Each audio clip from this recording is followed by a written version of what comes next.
Hi everyone. A lot of students ask me that, ma'am, where should I start my preparation from?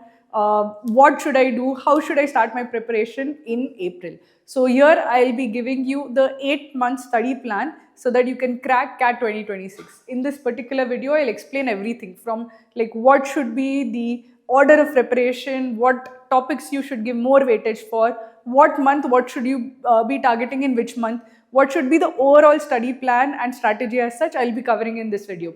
If you are an absolute beginner or you're a repeater, for both of you, there'll be something that you can learn through this video. So do make sure that you see the entire video and please like the video and share with anyone who is preparing for CAT. So let's get started. So in this particular video, we'll take a look at what the exam is and we'll try to formulate a study plan which is right for you so that you can make the best use of April to November.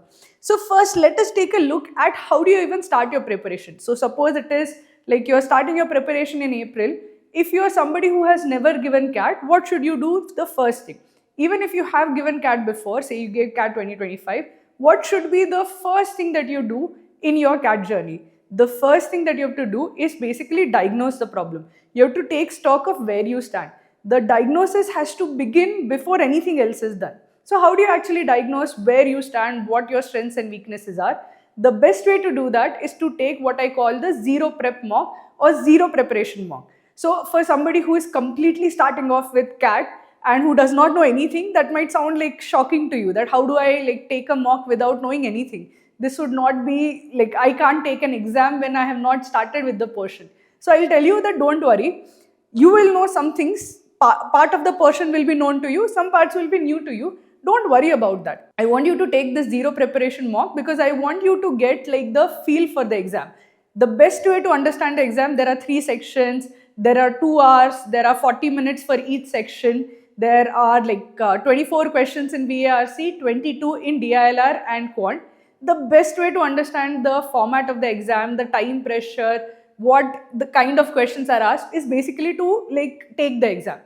I always believe that when you are trying to learn how to swim, the best thing that you can do is to jump in the water.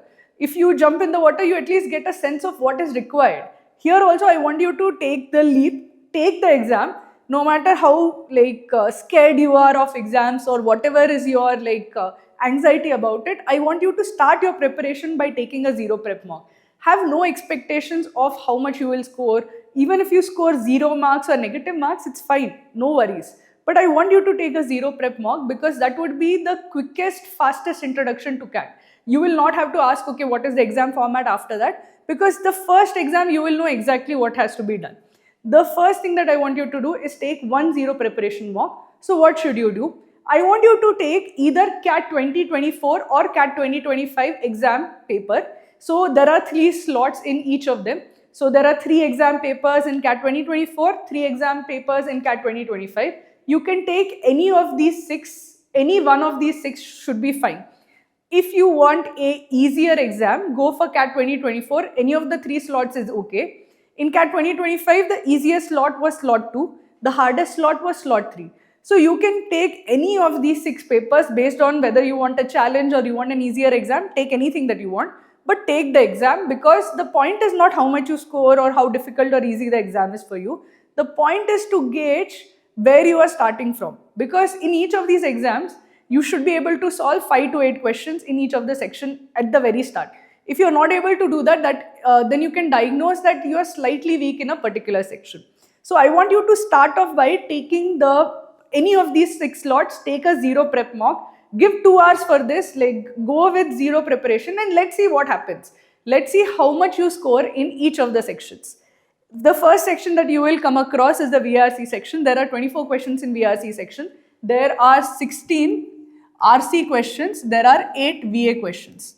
Now RC is basically reading comprehension. This is something that you would have seen from 4th standard, 5th standard onwards, where a passage is given and you are asked questions on the passage.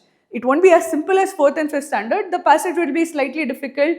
The questions asked would be slightly tougher, but the format remains the same.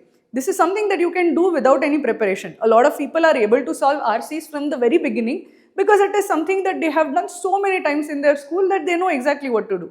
So at least you should be able to do out of these 24 questions. If you are able to do 8 or more questions as such, I think you are If this is your category, you're okay in VARC. This is not a big problem for you. But if you're not able to solve even 8 questions, then this is something that will require extra effort from you. Similarly, from Quant, okay, from Quant I would say this is the third section, this is the first section, this is the second section, and this is the third section. I put it in reverse, but this will be the first section that you encounter. This will be the second section. I'll come to it later. There's a reason why I've not said anything about it. The third section is the Quant section. There are 22 questions over here. There'll be a mix of arithmetic, algebra, geometry, modern maths, and number systems. Arithmetic, algebra, geometry is something that you would have all done in your 10th standard. Irrespective of whether you are from science background, commerce background, arts background, you would have done basics of arithmetic and algebra in your 10th standard. Now, they won't be as easy as the 10th standard questions, but the concepts will remain the same. There will be some easy questions which everybody can solve. There will be some harder questions which will require a lot of practice and lot of effort. So, out of the 22 questions, if you can solve 5 or more questions, then you are slightly okay in Quant. Quant is not a big problem for you. If you are able to solve less than 5 questions, then again this requires extra effort. Okay. Now coming to the DILR section. So I said this is something that you know from 4th standard onwards. This is something that you know from 10th standard. DILR will be completely new for you. But the good thing is that it will be completely new for everybody. Everybody who has who is preparing for CAT for the first time is terrified of DILR. Everybody who has prepared for CAT before and is repeating also is terrified of DILR. We have been teaching for 10 plus years. We are also terrified of DILR. So everybody is scared of DILR because DILR is essentially puzzles. It's difficult to solve puzzles on demand. It's like hitting sixes on demand. Very few people are able to do it under the pressure, and it is more about handling pressure than intelligence or anything as such. But here, there is no advantage or disadvantage to anybody. Everybody is slightly, everybody is scared of DILR. So here, don't worry, even if you get 0, if you get negative marks, don't worry. Everybody has to start from a base of knowing nothing when it comes to DILR. If you are already good at DILR, very good. There is one less worry on your head. But if you are terrible at DILR, that is like 90% of the students who prepare for CAT are terrible at DILR. Everybody starts from the base. Then from there, everybody has to learn how to solve sets one at a time. So there is no advantage or disadvantage here for a majority of people. Here, engineers, maths background people have an advantage. Here, humanities, arts background people have an advantage. Now, basically, you have to figure out where do you have an advantage, where do you have a disadvantage, which areas require extra effort. Remember, your CAT journey will be different from somebody else's CAT journey. For somebody who is from, say, arts background, who has done, say, BA in sociology, will find this section very easy, but will suffer in this section. For somebody who has done engineering, will find this particular section very easy. Will find this very difficult to do. If you have done commerce and you feel that I'm in neither sections, don't worry, the first year of MBA will be easier for you while others too suffer. But first year of MBA for commerce student is generally easier. But for commerce students, both is slightly tougher. But I would say that Quant, a lot of commerce students are afraid of Quant because they feel that engineers have an advantage. But it is not that significant an advantage. Arithmetic, algebra, geometry for even commerce students is doable. So no worries about that. But I want you to remember that your CAT journey will be specific to you. If you have done Quant previously, it will be easier for you, but this will be difficult for you and you have to put more time over here. If you have done, say, arts and you have done say literature, sociology, anything of that sort, psychology, this will be easier for you, this will be harder for you. So your CAT journey has to be specific to who you are and what your strengths and weaknesses are. Remember, all of us will have different starting points, but essentially everybody has to do a lot of work to reach the summit, which is getting to say 99.9 percentile. A lot of people can keep cribbing that okay, their journey is longer, it is tougher, etc. But it doesn't matter. You have 8 months in hand. In 8 months, you can definitely reach the summit. It doesn't matter whether somebody requires only 3 months or 2 months. You have 8 months in hand, and in 8 months, anybody, irrespective of whether they can do 0 all over everything, it doesn't matter. With 8 months, you can definitely reach to 99.9 percentile. And I want you to believe that if you put regular work every single day, irrespective of where you start off from, you can reach the summit. Now, how much time would it require every single day? If you're okay in VRC, if you're okay in Quant, both of them do not require extra effort. You need 2 hours every single day. 2 hours every single day if you do regularly, that should be more than enough. If you are weaker in either of these, that particular section will require 1 extra hour a day. So then you can say that I'll need 3 hours a day. If you are weaker in both of them, then you will need 4 hours a day.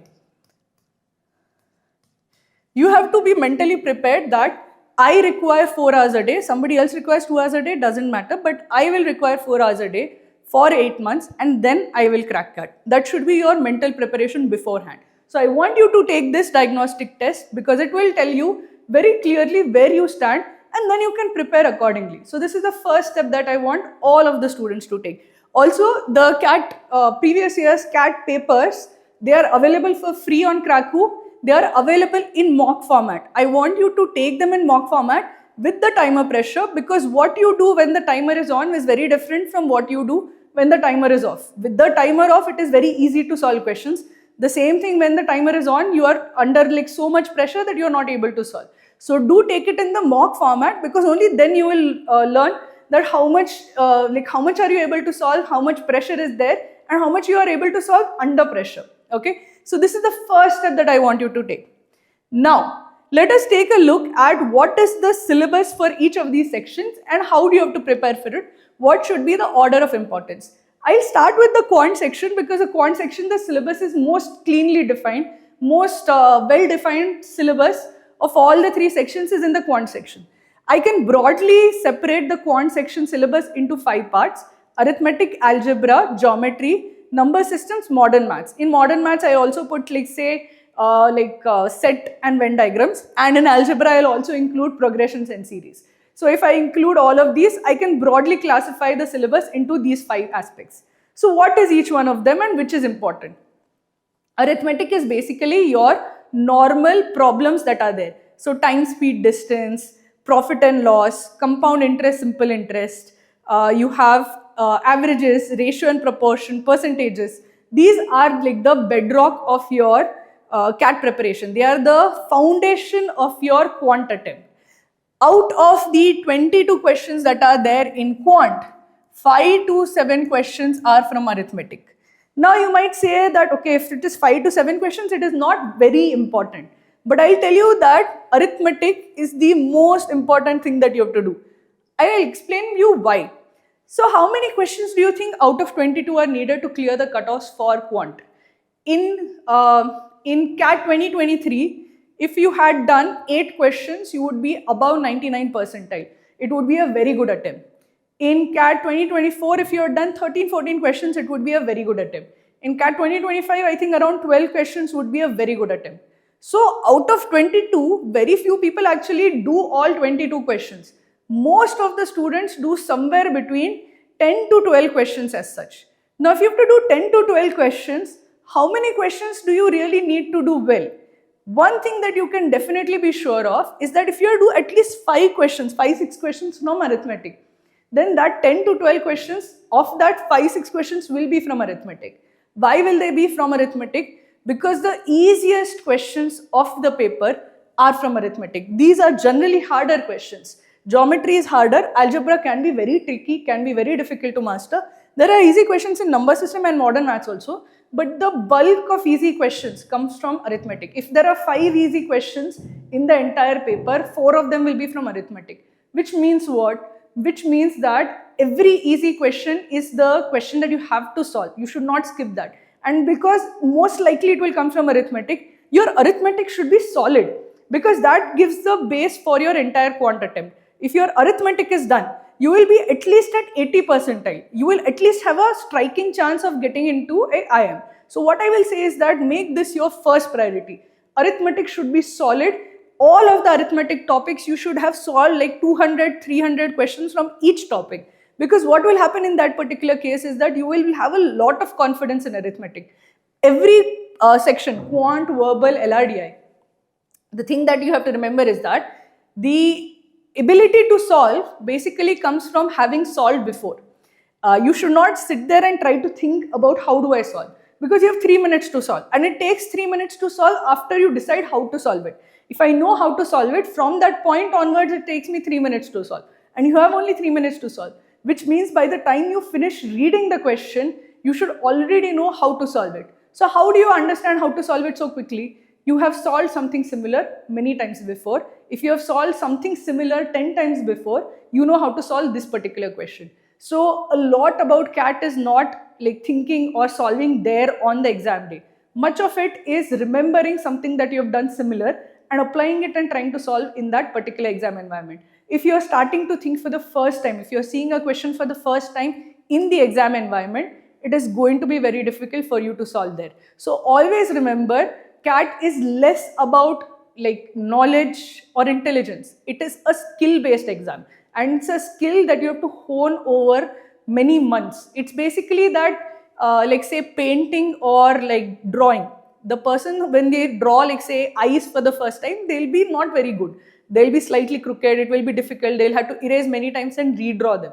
But if you have drawn eyes, faces hundreds of times, your hand is set, you already know how to do it. So here it is similar, it's a skill-based exam.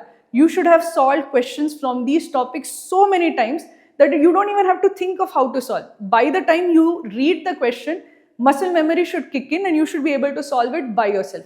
And that muscle memory should be strongest for arithmetic. Solve so many questions from arithmetic that they are easy for you to solve. You should not have to even think how to solve this question because you have already solved something similar tens of times before. This is the most important thing that you have to do. Now the second most important topic is algebra. In algebra, I will actually say that consider algebra as linear equations, quadratic equations, polynomial equations. I will also add progressions and series, though it's a slightly different topic over here because many times it devolves into quadratic equations.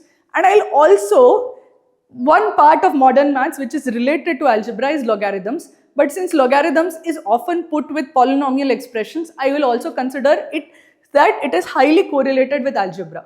If I consider linear, quadratic, polynomial equations, functions and like say progressions and series, this also gives something like 5 questions. It makes it a very important topic. Now algebra is a slightly tougher topic. I would say that you need a lot of practice to do well in algebra, and even then, even after a lot of practice, there will be students who will struggle with algebra and there will be those who are very good at algebra. So you also have to make a call about whether this is something that you want to spend a lot of time on, and if you feel that after spending so much time you're not really improving, what I would suggest is do parts of algebra which are easier for you. So linear equations everybody can solve, everybody should be able to solve and you should master. Quadratic equations is formula based, you should be able to solve, you should master. Polynomial equations is tougher, it is difficult, you might not be able to master it, especially if you are from a non-engineering background, it might be slightly tough for you. This also sometimes includes functions which include polynomial equations. Progressions and series, the questions are harder, they are time consuming, they might not be the easiest questions for you to solve. So if you are struggling with algebra, master linear and quadratic, and tougher parts, inequalities is also there in algebra. Inequalities, polynomial equations and functions, these are generally harder topics. Logarithms with polynomial functions or logarithmic identities, all of these are slightly tougher questions. If you feel that you are struggling with them, you can leave them. But the easier parts, quadratic and linear, you should definitely do well.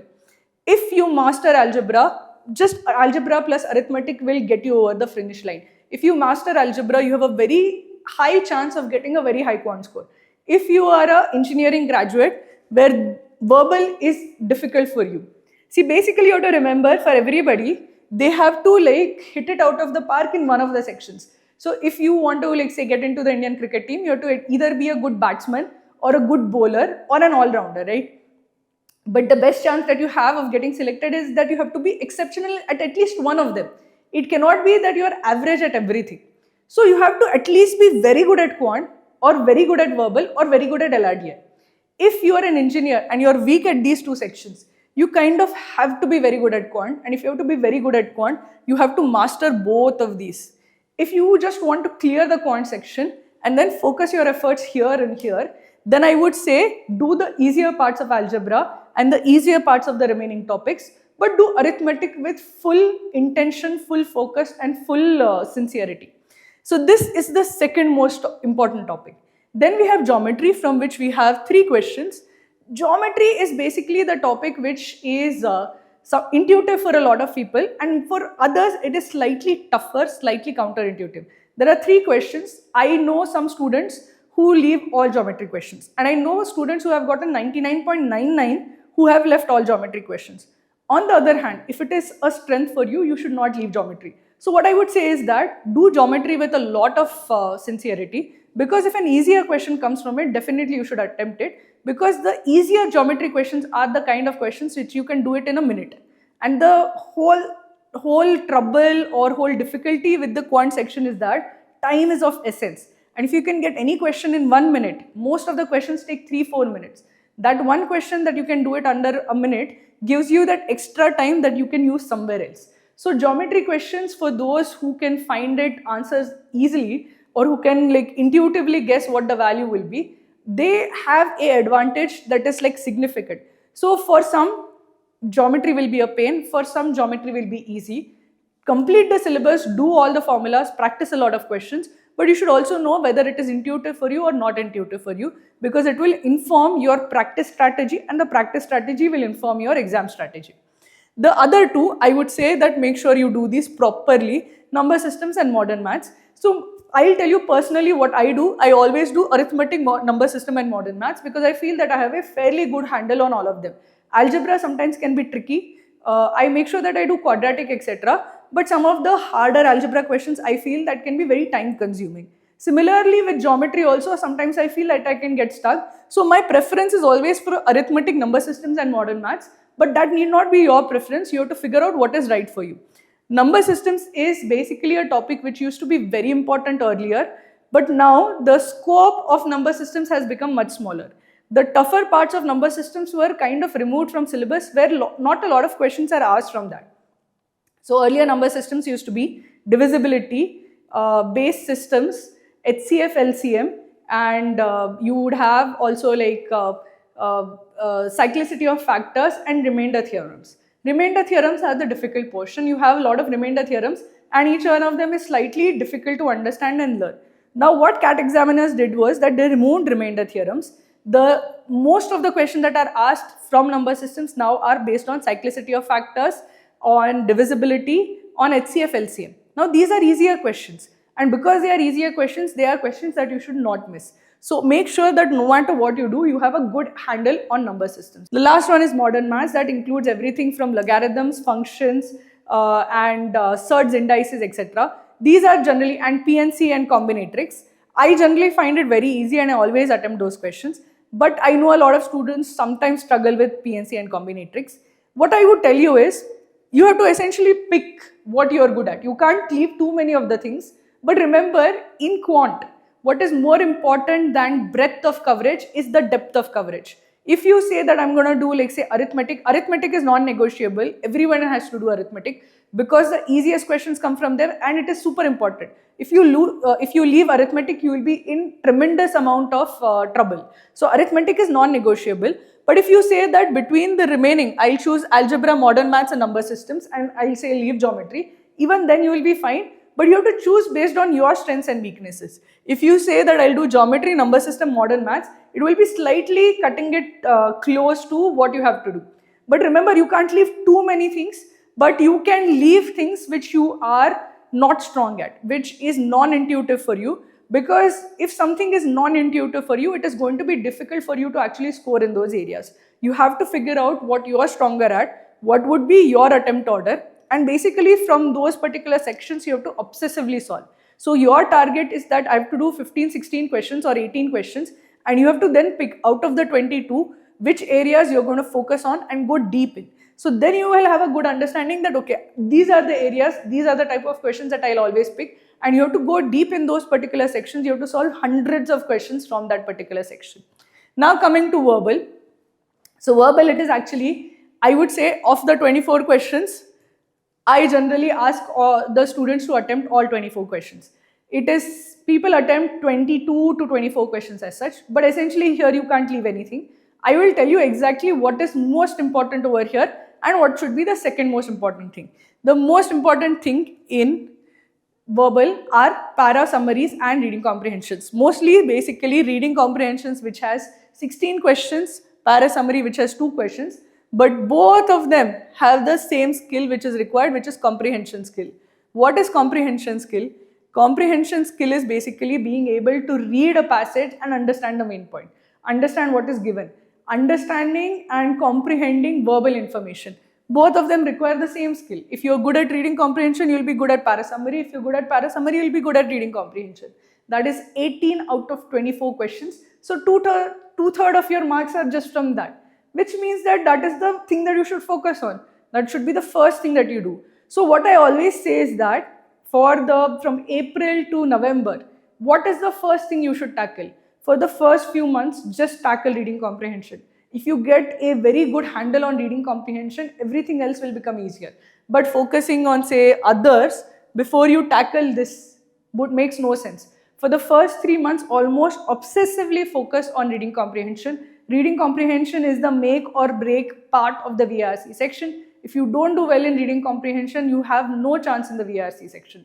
I want it to be very clear that this will make or break your VARC section. Okay. The remaining parts, para completion, OOC para jumbles and theta para jumbles, all of them check one skill, which is basically the ability to logically link sentences. If I am giving you a jumbled paragraph, can you unscramble the paragraph? Can you figure out what is the link between the sentences? If you are able to find links between sentences, para jumbles, which is basically jumbled paragraph, theta para jumbles, OOC para jumbles are 2 versions of it. Theta para jumbles, 4 sentences are given, you have to put them in right order. OOC para jumbles, 5 sentences are given, 4 of them form a paragraph, 1 of them is the odd one out. You have to figure out which is the odd one out. So that is basically the same thing as theta para jumbles, but slightly easier version. The para completion one is that from a paragraph, one of the sentence will be removed. You have to figure out where does the sentence go. 4 blanks will be given. That is the sentence taken from here, is it taken from here, is it taken from here, is it taken from here. You just have to figure out from the original paragraph where was the sentence removed. All of these test the basic thing is that can you figure out where does the sentence belong in a given paragraph. If you are able to figure out that in a paragraph, this is the logical order of sentences, this is the link between the sentences, then you will be able to solve all of these.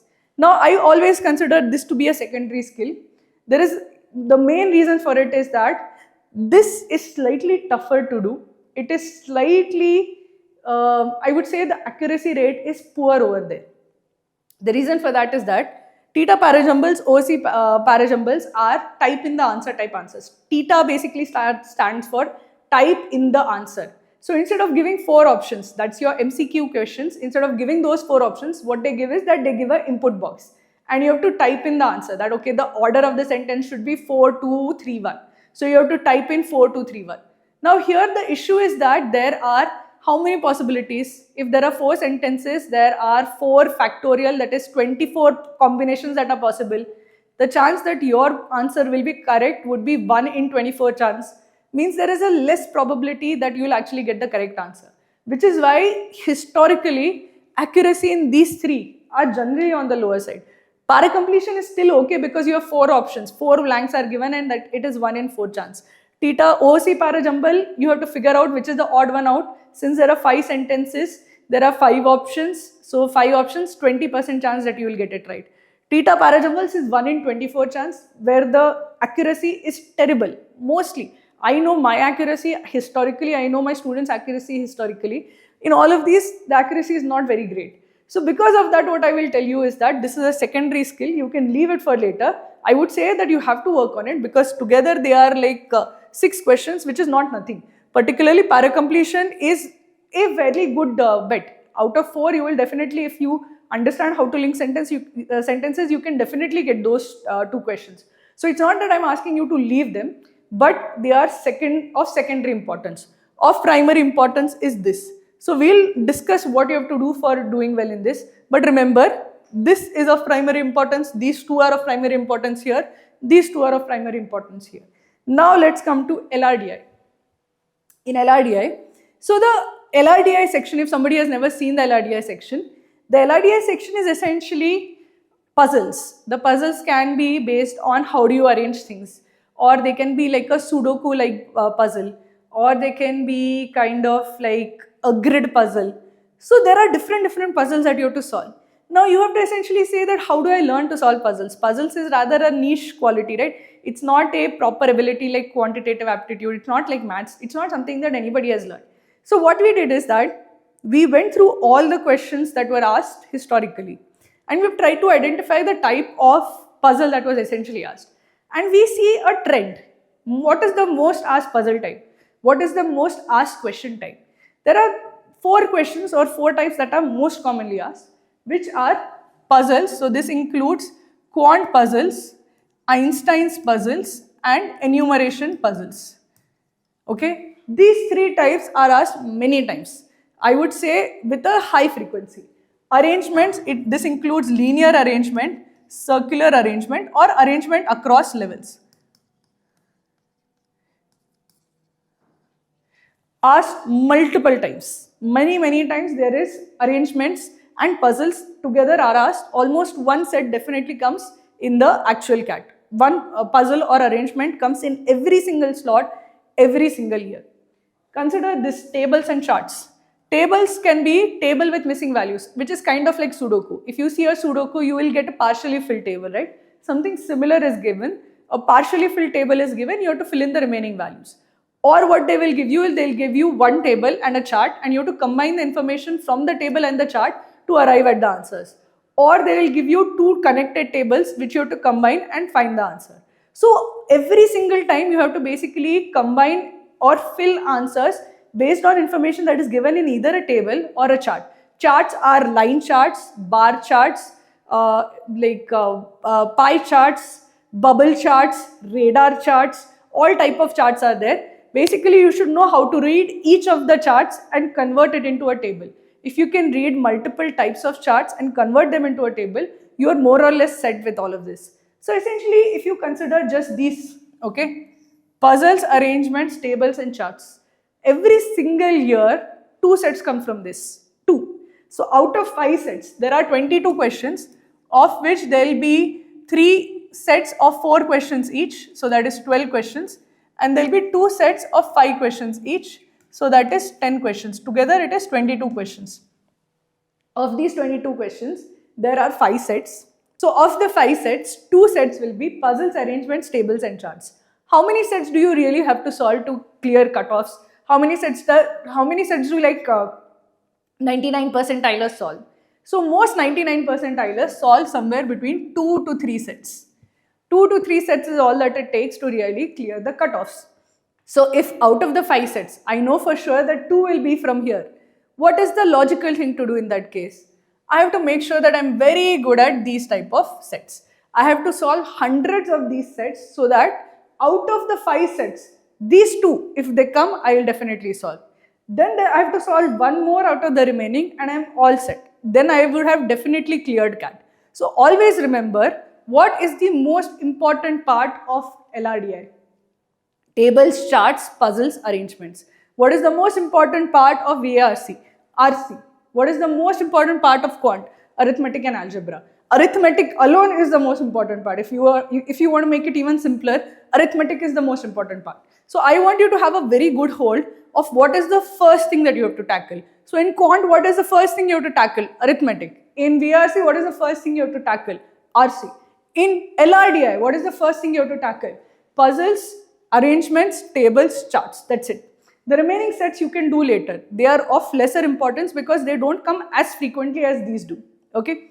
So if you're wondering how do I put my best effort, how do I make sure that I crack CAT 2026? Is there a way in which I can have a systematic way of preparing for CAT? So do check out Cracku's courses. They start this Monday. So if you're looking for a way to prepare for CAT, do check out our courses. We give you daily live classes Monday to Friday in which all the concepts are clarified and we solve a lot of questions so that students have practice of live question solving.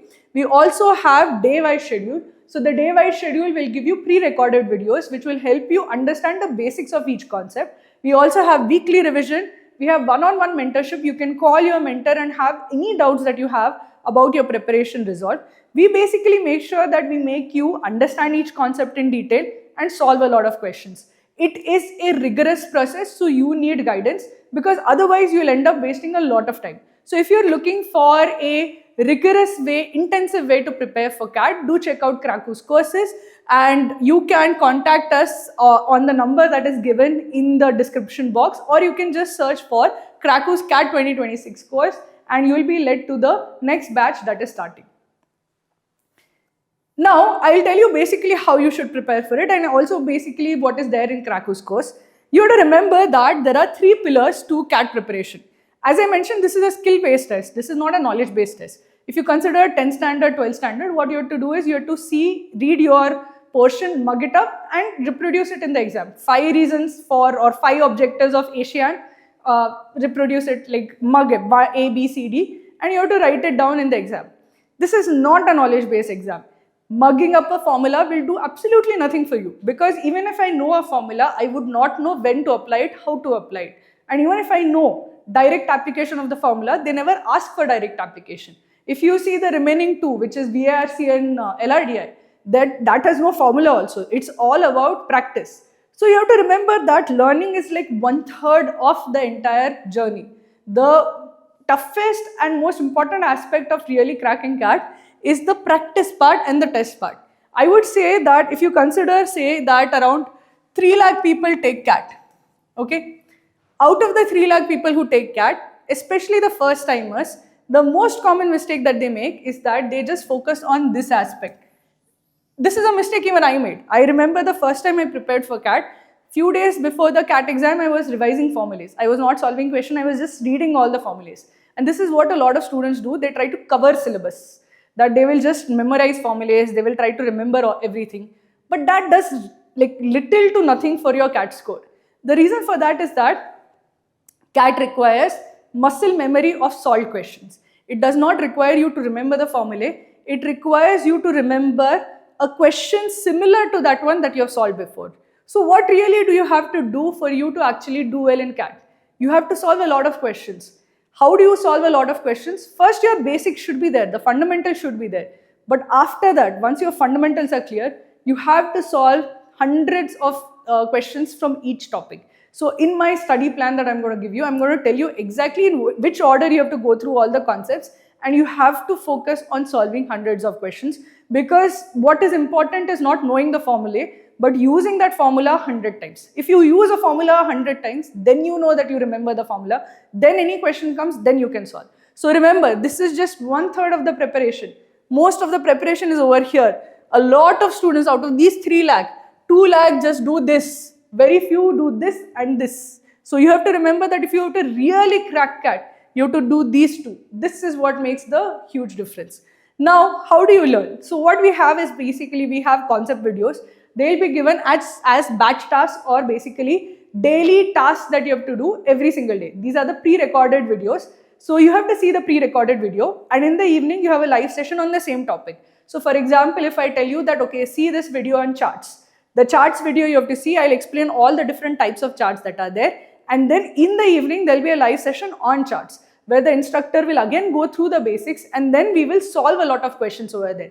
Our instruction is always heavy on practice, because practice is what will essentially stick. Knowing the concepts will not help you much without solving a lot of questions. So the way to learn, the way Cracku teaches you, is that cover the concept videos and do a lot of practice through live sessions. If you are trying to do this alone, if you're trying to study on your own, what I would say is that try to finish the base concepts as quickly as possible, and the minute you finish any base concept, try to find a lot of questions to solve from that topic. That's the only way you can test whether you have understood a particular question or not. The second part and the most important part of your preparation is practice. So what do you have to do in practice? Practice basically means you have to solve a lot of questions. How do you solve a lot of questions? There are 2 ways in which we offer you practice. One is called a study room, which is essentially the question bank. This has around, I think, 15,000 questions. there are some students who have come to solving, like close to solving all 15,000, but I don't know anybody who has solved the entire 15,000, but some students have come close and they've scored very well. But this 15,000 questions basically make sure that you're prepared for any question CAT. This is basically how you learn to solve questions. You solve so many questions that it becomes like muscle memory to you. The second way in which you practice is something which I've learned a lot of people prefer, which is daily target. So daily target is basically every single day we give you 3 practice tests. There is one Quant test, one LRDI test and one VARC test. Basically we give you 1 test per section. There will be one 5-question test on Quant, one LRDI set that you have to solve and one RC set or 5 VA questions that you have to solve. Now if you think of it, what exactly is this preparing for? This is basically a daily habit. If you follow this daily habit of solving and you do it every single day, till CAT, how many questions you would have solved? Thousands of questions. Because you do a little bit every single day, you won't notice that I'm doing a lot of question solving. But this is like 15 minutes test, 3 15 minutes tests, so just 45 minutes of solving. That 45 minutes of solving will mean that you would easily crush CAT.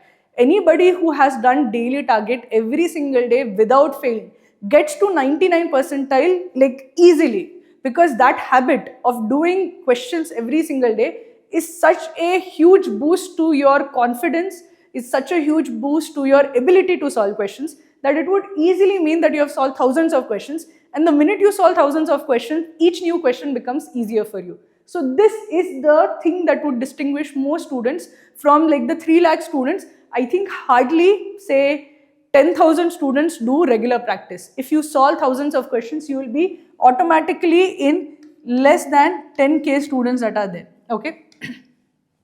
This third pillar is again something that very few people do. I would say that this would be something less than say 2,000 students do. If you do tests also regularly, and how many tests do you have to do? What is tests firstly?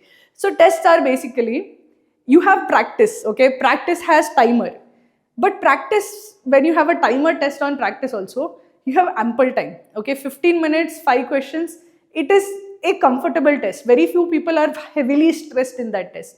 But you do the same thing with 22 questions and 40 minutes, a lot of people are under severe pressure. They are very stressed out in that particular test as such. So what happens is, even when people are able to solve questions, they are not able to do that in a test format. They are not able to do it in mock tests because the timer pressure gets to them. So the third thing that you have to do after you know how to solve is to learn how to solve under pressure.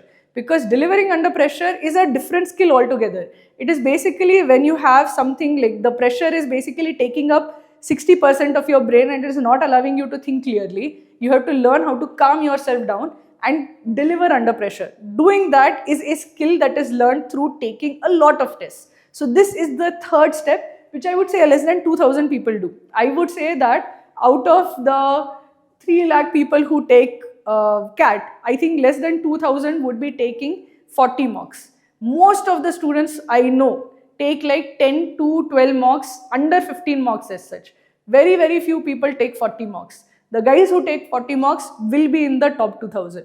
The ones who take 40 mocks and don't take 40 mocks just out of like, just to take a mock for the sake of it. Take it with full seriousness, put like your entire energy in those 2 hours and do the best that you can.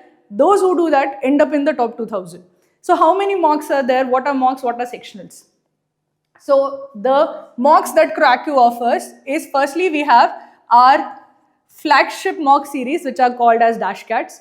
There are 20 DashCATs. These are basically the mocks which are taken by the large base of students. These have a schedule. They go live on specific dates. Every 2 weeks they will go live on Friday, and from Friday to Sunday a lot of people take the mock. Basically it's a habit a lot of students have that on the weekend, especially on Sunday, everybody sits and takes the mock. So basically all of our students take these 20 mocks super seriously. They have like the most effort there, and that is like the habit that you should have, that every Sunday I should take a mock. In addition to this, we have 5 head start mocks. So this becomes 25. In addition to that, we have 3 free mocks. So that becomes 28. Okay. In addition to that, we have sectionals. What are sectionals? See, there are one way to take the test is to take all 3 sections together. But as I mentioned, everybody's journey is slightly different. Some people are stronger in verbal, weaker in quant. Some people are weaker in quant, stronger in quant, weaker in verbal. So for somebody who is already strong in quant, for them to take the entire mock doesn't make sense. They have to take more tests from the quant section. For somebody who is already strong in quant, they need to take more tests from the verbal section. So for that, we have something which is called a sectional, which shows only one section test. So it will be, there will be 15 sectionals for quant, 15 sectionals for LRDI, 15 sectionals for VARC. You can take each of these sectionals and you can, essentially if you put them together, it becomes 15 mocks as such. So this is 15 other mocks that you can take as part of sectionals.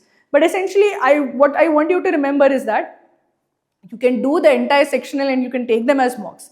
But you should try to think of it that if I am weak in verbal, I'm going to finish all 15 verbal sectionals. If I'm weak in quant, I'm going to finish all the 15 quant sectionals. If I'm weak in LRDI, I'm going to finish all 15 LRDI sectionals. If I finished all of this and I still need more practice, I'm going to finish all the sections. So this becomes 28 plus 15, it is 43 mocks right here. In addition to this, the other practice that you should definitely do is the zero prep mock that I mentioned, right? I mentioned that you have to take previous year's papers as mocks. So consider how many previous year's papers are there. There are like from 2019, I would say 2019 and earlier was a 3-hour paper. The format was slightly different from what we have now. From 2020 onwards, basically since pandemic, they changed the paper format from 3-hour to 2-hour.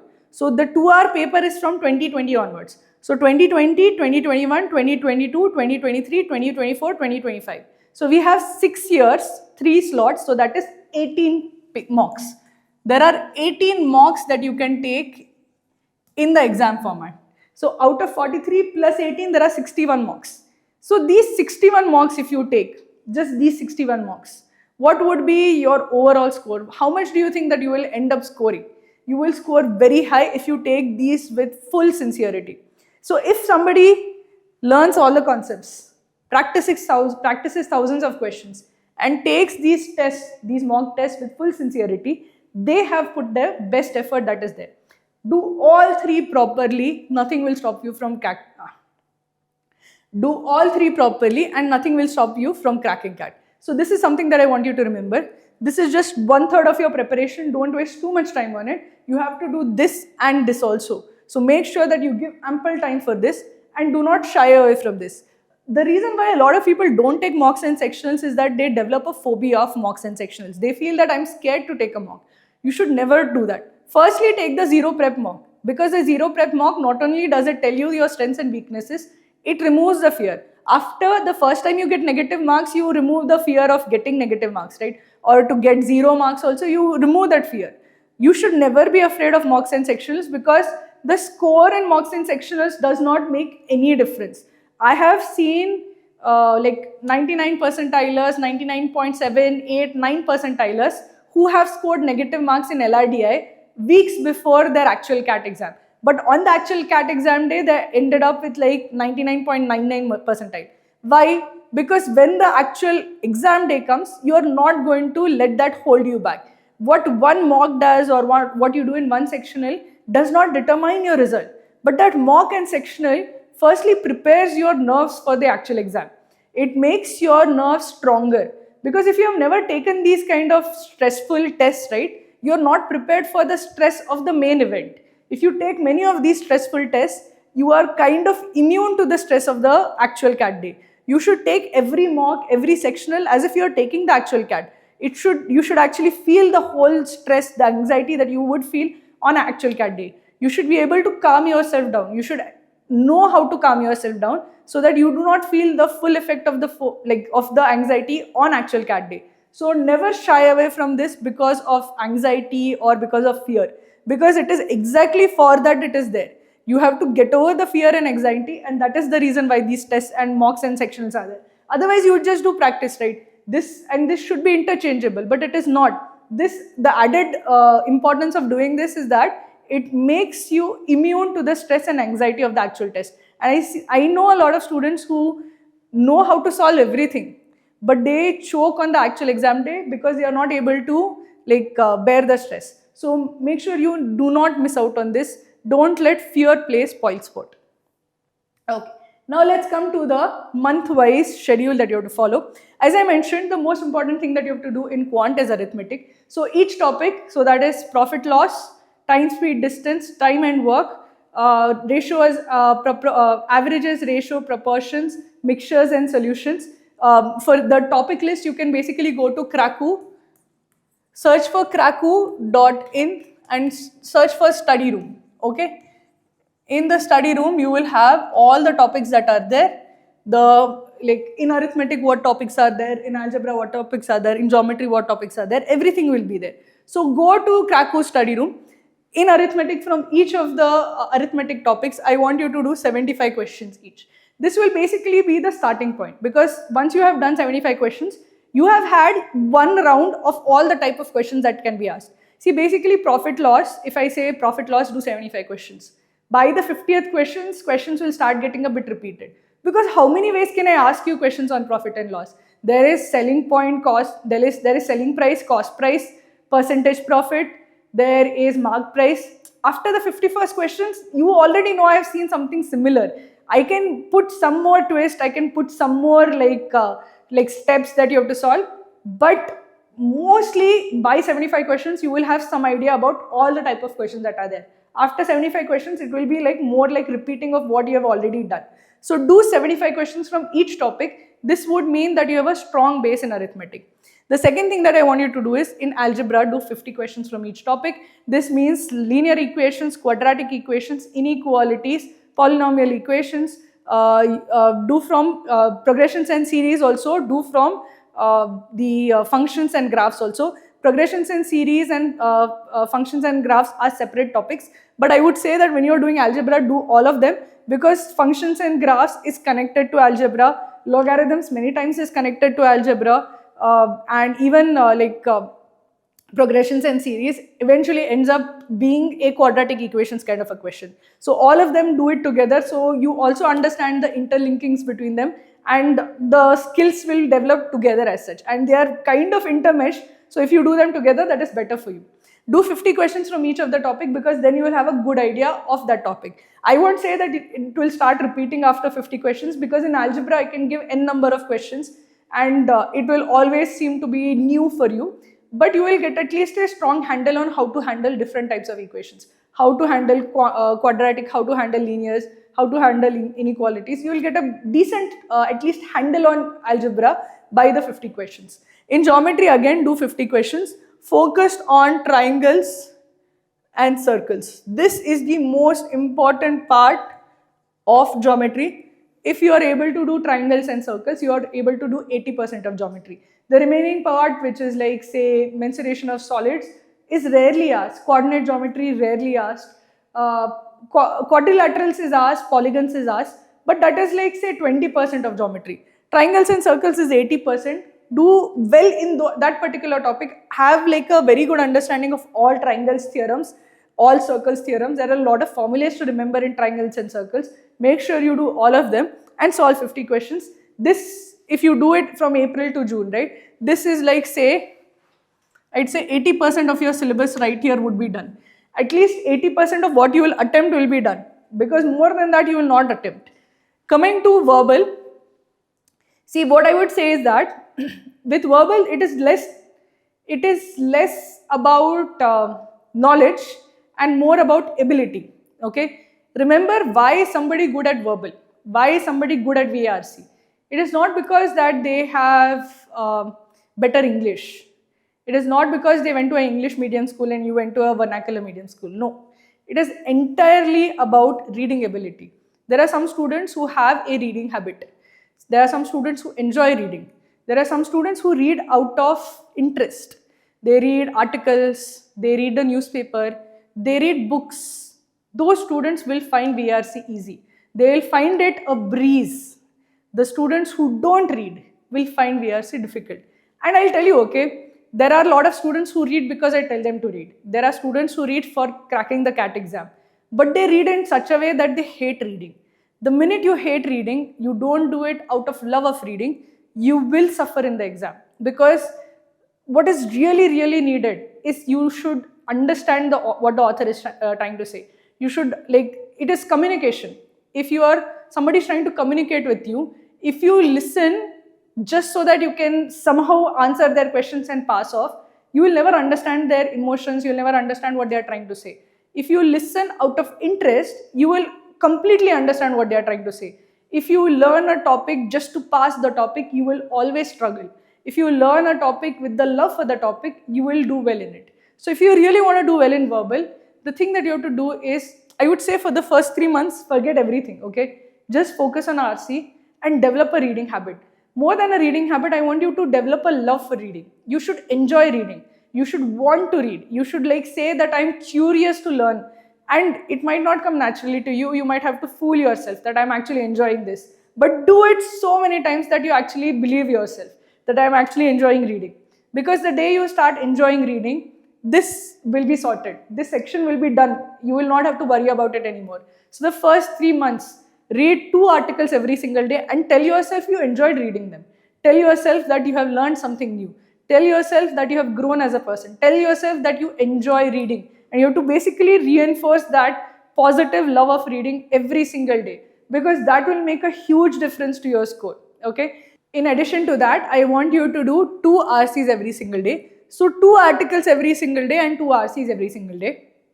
What should you do while reading articles? Take any of the articles that are there on Cracku Cat Daily Articles. We have a section, this is also for free, which is called as Cracku Daily Articles. Okay? Anybody, you don't need to be a Cracku student to see it.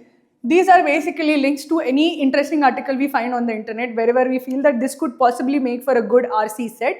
We put this in this archive of interesting articles. And now that archive has become very large. We have like hundreds of articles now.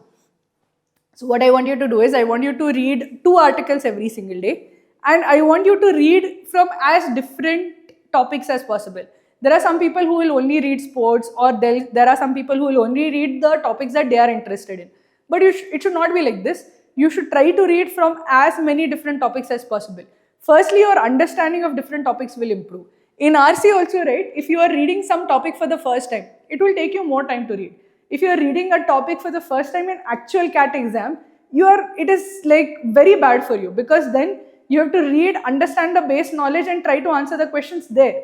The best way for you to actually do well in the VRC section is that you are so well read, you know a little bit about everything. So if somebody tells you about, like, say, the population crisis, you already know that, okay, there is like the replacement rate is 2.2 and many countries are at 1, and this is basically the aging crisis that is occurring. So if you have already read something similar earlier, when that particular passage comes or any paragraph related to that comes, how difficult would it be for you to read? Not difficult at all. If you are reading about that particular population crisis for the first time you have to understand what is going on. It will become that much more difficult for you to actually solve the questions. So remember, read widely, because the more widely you read, your base knowledge of all the different things that are going on in the world improves. And if your base knowledge is there, every incremental RC, every incremental article becomes easier for you to read. And when it is easier for you to read, it is easier for you to score.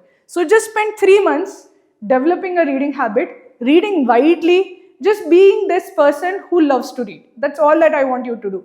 Very easy thing that I'm asking you for the first 3 months, but I want you to read 2 articles every day and 2 RCs every day. In the RCs also, I want you to read with full intensity, full like love for what you're reading.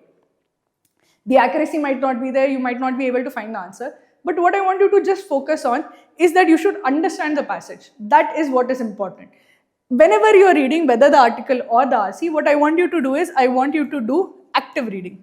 So active reading basically means that for every paragraph that you read, I want you to write down the main point of the paragraph. So you have to basically say that, okay, this paragraph, the main point of the paragraph is this. The main point basically means like the TLDR version. If somebody has written an entire paragraph of 400 words or 200 words, you are not going to read the whole thing, right? So you ask people, give me the TLDR version. So the main point of each paragraph is the TLDR version of each paragraph that you have read. I want you to have this habit of like writing the like simple, concise version of what has happened in main points so that you understand, you have the habit of reading, understanding, comprehending what is given, and basically being able to articulate it in very few words as possible, so you get to the heart of everything that you read. Okay, this is the only thing that I'm asking for from verbal. The third thing that I will ask from LRDI is obvious arrangements, puzzles, tables, charts. I want you to do at least 30-40 sets of each. This would mean that at least 2 sets you will be able to solve in any paper that you take. So other than the zero prep mock which you do at the start of April, apart from that, I want you to give 6 DashCATs. It's 3 months, so it's 2 every month. You might say that portion nahi hua hai, how can I take a mock without portion getting over? Portion will continue. You start taking mocks regularly, because the ability to take a test takes months to develop. The ability to have that composure during an exam does not happen over days. It does not happen over weeks. It takes months to develop, which means that you have to start taking the exam before you are even ready for the exam, before your portion is over. So start taking the DashCATs, stick to the schedule of the DashCATs, do not skip DashCATs, do not say that I'll take it from September once my portion is over. Don't do that, because that's a bad idea. I'll tell you why. I see every year, many students do the same mistake. I'll start taking mocks from September. Then they get the shock of their life in September once they realize that they are actually bad at different parts of the exam, that they are not able to do LRDI, they are not able to do Quant, they are not able to do VARC. They get this huge shock in September and they don't know what to do. And because it is September and the exam is just 2 months away, they are in panic mode by that time. If you get that shock in September, you have less time to remedy the situation. If you get the shock in April, you can do something about it. So please do not leave it till September. Please just follow the DashCAT schedule. We know what we are doing when we put 2 mocks in April, 2 mocks in May and 2 mocks in June. We know what we are doing. We know that this is what you have to do to crack CAT. You have to take mocks regularly. You have to build the exam taking ability, that composure, and it takes time to build. So please take mocks according to schedule. Now let's go to the July-September. What do you have to do in July-September? So the second priority when it comes to Quant is number system modern maths. Make sure you finish by this. Essentially, once the number systems and modern maths is done, the portion is over. So by July, I think by August at least, your portion should be over. Now you have to essentially switch gears from completing portion in Quant to practicing. See, remember, in Quant, it will take you some time to finish portion because there are a lot of formulas, concepts to learn. But once you are done in August, right, then you have to go all in with practice. You have to just solve a lot of questions from each of the topics. While you are doing the learn aspect also, I want you to solve questions. But once the syllabus is over, you just have to switch gears and just start solving a lot of questions. We have a feature in our study room which is called Quant Rush. So basically, Quant Rush is a way for you to solve lots of questions. People find it it's like gaming. It's kind of slightly addictive, where people find a lot of this in solving a lot of questions. It's basically like a game where you have to solve questions in the time given, and you have to solve questions accurately. If you make 3 mistakes, the score stops. Or if the timer runs out also, the score stops. But more than the timer, it is basically accuracy that matters, because you have 3 lives, and after the 3 lives are over, the count stops. And a lot of people have this feeling that I should get as high a score as possible. And there is a leaderboard also. There are some students who have 62, 78 high scores as such. What it basically does is that it gives a lot of positive feedback, and people just keep solving a lot of questions on the Quant Rush. It's basically to gamify it so that you do more of the question solving. I want you to try to solve at least 100 questions. Specifically focus on arithmetic and algebra. In the Quant Rush, you can select which areas you want to solve from. So select arithmetic and algebra and solve 100 questions from each one of them. What I want you to do is basically just go crazy on solving. I don't want you to say that, okay, 100 ho gaya, I need to stop. Just solve as much as you can, because the more you solve, the better you're going to be. So focus around August, switch gears and just focus on solving a lot of questions from arithmetic and algebra. In verbal, now we'll finish the remaining parts, which is PS, PC, Jumbles and OSC. Do 50 questions. Over here also in verbal, we have something which is called verbal rush. Doing that rush feature on RC is difficult because RC requires 8-9 minutes. So it's difficult to do for an RC, but for verbal questions we can do it. So we have a similar feature like Quant Rush, which is called verbal rush. And I want you to finish the PS, PC concepts, parajumbles, OC and theta parajumbles concepts, and practice 50 questions from all of them. Again, over here, this, if you start in July also, it is more than enough because this is secondary. And if you do 50 of them also, it's fairly good practice. I want you to continue your 2 RCs and 2 articles every day because this should be a habit for you. Always remember, this is the most important thing that you have to do. Never lose focus of RCs. RCs are the most important non-negotiable thing that you should do in a day. This is important but less important than this. When it comes to LRDI, now basically do all the remaining types. There are the smaller types. So these include games and tournaments, scheduling, 2D puzzles, quant puzzles, quantitative LRDI sets where you have sets based on say PNC or based on say progressions and series. These are smaller types of sets. You have puzzles based on say Venn diagrams, you have sets based on different smaller types are there. The chance that any of these set will come is say in a given slot, the chance any of these set will come is 10% chance. Puzzles, arrangements, tables, charts is like say 40% chance of coming. This is like say 10% chance of coming, but still they come. So you have to prepare for them. So all the remaining types, I want you to actually cover the representation format for each of the remaining type and make sure you do 15 sets of each type. By this, the entire portion is over. See, over here, by August, I want you to finish the entire portion and I want you to like do at least 50 questions for each of these lesser important topics. 50 questions of each of these lesser important topics and 15 types of sets, 15 sets for each of these lesser important types as such.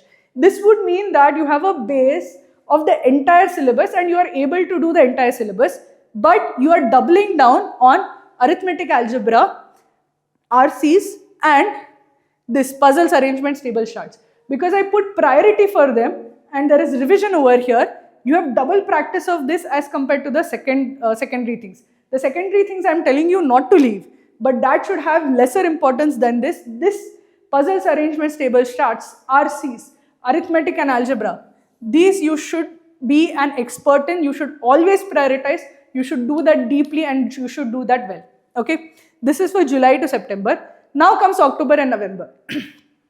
Again, sorry, I forgot important part. So you have to follow the DC schedule. See, the important thing to remember is that you have to practice a lot of questions. Around August, you switch gears from completing the syllabus, learn aspect to practice aspect. From August onward, I want you to solve a lot of questions. Focus on the study room, solve a lot of questions from the study room, solve like thousands of questions from the study room. But you have to also basically start from August, you have to basically also start solving a lot of mocks. Follow the DashCAT schedule because that would mean that you have, you're taking mocks as per the schedule goes so that you have regular practice. But in addition to that, what I want you to do is take 5 previous years papers in mock format. The previous years papers in mock format give you the most confidence. Because suppose if you get like say 120 in like say CAT 2024, what will you feel? You will feel very good about yourself. You will feel that if I had given CAT 2024, I would have gotten 99.7 plus, I would have gotten all the calls. So you would feel very, very good about yourself. So from August, September, follow this DC schedule, but you have to take these previous years CAT papers also in mock format because they will give you a lot of confidence, they will give you a lot of self-belief. That is very important. So this has to be done in addition to this. So the gears have essentially shifted in July and September towards practice and testing because I'm asking you to do more of testing also. Coming to October, November, now again shift gears. It has to be more geared towards testing and like basically go all in on practice. At this point of time, you should not be seeing concept videos because right at this point of time, if you are seeing like a concept or syllabus for the first time, it's not good. You don't have enough time to master it, and if you are not a master of a particular concept, there's no chance for you to be able to solve it in the actual exam. So from October, November, you should be only looking at revision videos. For each topic, we have overview videos, revision videos. So we make sure that you don't waste your time seeing concept videos again in the end phase. In the end phase, you should be looking at only the overview videos and revision videos so that you quickly get a sense of what is there, what are the formulas that are there. Don't go too deep, you just revise the concepts that are there. So you can focus on what is important in October and November. What is important in October and November is solving. So do a lot of quant rush, But more than quant rush, I want you to focus on one particular thing, which is targeted practice from the study room. So basically, every time you take a mock, right, you have to make a list of 3 things that you are weak in. 3 things in the mock that didn't go as per plan. I was not able to solve questions from, say, profit and loss. I was not able to solve questions from, say, linear equations. I was not able to solve questions from quadratic equations. I made silly mistake in quadratic equations. Make a list of mistakes you did. Whenever you identify a mistake, you have to go to that particular topic in study room. Study room is ordered topic wise. You have to go to that particular topic in study room and do 50 questions. Every mistake you make in mock has to be supplemented with question practice. So every time I identify an error, I'm not able to do these kind of questions. I'm not able to do questions from this topic. What do? I go and practice questions from the study room. If I'm able to practice questions from study room, if I do 50 questions from compound and simple interest, what will happen? I will not make that mistake again. This is what I want you to remember. The mocks are not just for you to take and forget. Each mock, you have to analyze the mock. You have to identify 3 areas of improvement. And how do you improve? How do you actually remedy a weakness? Targeted practice. Study room is basically there for improvement. Every single mock, I want you to analyze the mock and identify 3 things. Don't write a list of 20 things that I will do, because you will not do any of those 20. Just identify 3 things that you have to do better and make sure that you go and do those, practice those things from the study room. Again, over here, I want you to go crazy on quant rush, solve hundreds of questions. And I know it is so addictive that I've seen a lot of people do just a lot of questions. Make sure that you do this regularly. In verbal, again, it is revision and practicing. That 2 RC streak should not break. Keep the 2 RCs every single day, because that will make sure that you are very used to reading RCs. That reading practice should be uninterrupted. That reading habit should be uninterrupted. And in addition to that, add 10 VA questions every single day. That would be adequate practice. Coming to LRDI now, I want you to do mix of RCs. I want you to do mix of sets from LRDI. Try to do 2 sets every day and try to get a mix of sets. Don't just do puzzles arrangements. Try to do as many different types of sets, so that if you are given something unexpected, you should be able to respond to it. So basically, mixed practice from the study room would be best in the October-November. Now in October-November, we also again have to shift gears.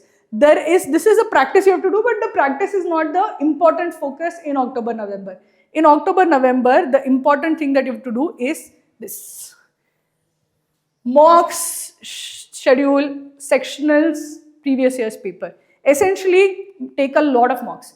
I remember in November that students basically ask, how many mocks should I take in November?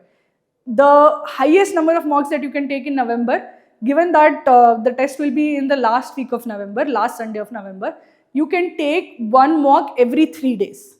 So you can take up to, like, you can follow the DashCAT schedule, but just basically try to take either a mock or a sectional every 3 days. After you have taken the mock, analyze it deeply. Every question you got incorrect, every question you skipped, any set that you did not solve, solve it here.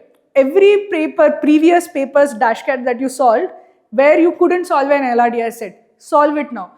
All of the 20 DashCATs you should solve completely, meaning every question you should solve completely, every LRDI set you should solve completely, every VARC questions you should solve completely. No question should be skipped or incorrect. Okay, so make sure your focus is entirely on mocks by now. Mocks should be completed, sectional should be completed, previous year's papers in mock format should be completed. This basically means that the 63 mocks that I told you about, all 63 should be done. Here basically every 3rd day you should say that what can I take? What mock can I take? What sectional can I take? I should be doing something. I should be analyzing some mock right now. I should be doing some targeted practice. This is basically what your October and November should be. So I'll tell you from my own personal preparation journey, the mistakes I made, which I don't want you to repeat. So I gave CAT twice. The first time I gave CAT, I got 99.31. The second time I gave CAT, I got 99.91. The difference between both of those attempts was what I did in November. The first time I gave CAT, in November I was reading concepts. I was spending a lot of time learning, because that is what I had learned from all of my life. That is what everybody does, right? You focus time, you put a lot of effort on finishing syllabus, on reading, on understanding. But CAT is not a knowledge-based exam. That has to be ingrained in your head that the time spent on learning the concept will not be at all useful. What would really be useful in your preparation would be the time spent in solving questions. So the second time when I was preparing for CAT, in my November, I was just a question solving machine. I solved 1,000 questions in November itself. That was the huge difference that was there from my first attempt to my second attempt. So if you are wondering what should you be doing in the last phase of your CAT preparation, you should be solving thousands of questions. That should be the only thing. You should be that I am just switching off completely. I am becoming a question solving machine, because that is basically muscle memory. You don't have to think, you don't have to understand the question. By the time you read the question, you should know how to solve it. That is what is required, because CAT, the exam is of 2 hours, and what they are asking you to do in 2 hours is difficult to do. It is almost impossible to do in 2 hours. The only way you can do it in that shorter time is basically you have no time to think or no time to breathe. You just have to immediately start solving, and that can only come through lots of practice. So I want you to take this to heart. What should you be doing in November? Solving questions, taking mock tests. The last thing that I will let you know is what should be like your daily schedule. What should be the schedule that you should follow on a day-to-day basis. So I would say that the first thing that you should do, that you have to follow the batch tasks. So batch tasks are the daily tasks that you will see on your dashboard. On your, if you go to Cracku's course page, you will have today's task. That is the pre-recorded videos that you have to see for the live session. So on a daily basis, see the pre-recorded videos and attend the live session. This will ensure that your concepts are clear, your learn aspect is done. Also, make sure that you do the daily target. Every day going to the study room, solving a lot of questions would be difficult to do. But daily target is something that everyone can do. It is something that should be like a daily habit for you to do. Because that would mean that no matter what happens, no matter how hectic your day is, that 45 minutes should be committed to preparing for CAT. No matter what happens, you do that. That would ensure that your learn is done on a daily basis, your practice is done on a daily basis. This is what you should do Monday to Friday. On Saturday and Sunday, focus on the third aspect, which is test. Take a lot of mocks, take a lot of sectionals, analyze those mocks and sectionals. Whenever you identify a gap in your performance, go to the study room and practice from there. So Monday to Friday, you should be very clear. Batch tasks, live sessions, daily targets, and the 2 articles that I ask you to read every single day. And on the weekend, mocks and sectionals and study room targeted practice. This should be your schedule from April to November. If you do this regularly, consistently, you will clear CAT. The work that is required for CAT is not, you don't need to be brilliant. You need to put in consistent efforts. You need muscle memory of having solved the questions. So I ask you to put 2 to 4 hours every single day consistently from now till CAT, and you will definitely clear CAT. So best of luck to all my students. I hope to see all of you do well, tremendously well in the exam. Every year we have like 600 plus 99 percentilers. I hope to see you also in that list, and I hope to meet you after you have cracked CAT. Best of luck to everyone.